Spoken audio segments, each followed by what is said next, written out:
Ready to blast off your Shopify store and make it live to the world. First, let's navigate to your Shopify admin dashboard. Click on Settings located at the bottom left. We'll walk through the key areas you need to configure.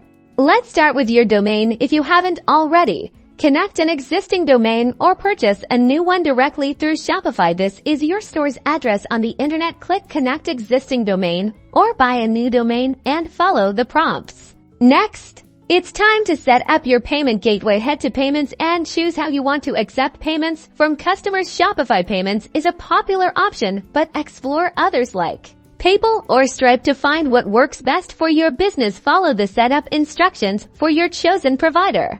Now let's configure shipping. Select shipping and delivery and set up your shipping zones, rates, and preferred carriers. Accurately setting these up is crucial for smooth order fulfillment. Finally, let's make your store visible.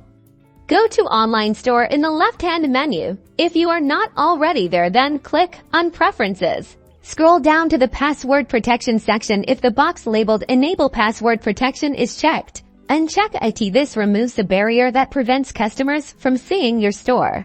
Don't forget to hit Save to apply your changes. Congratulations! Your Shopify store is now live and ready to welcome customers. Start promoting your store and watch your online business take off.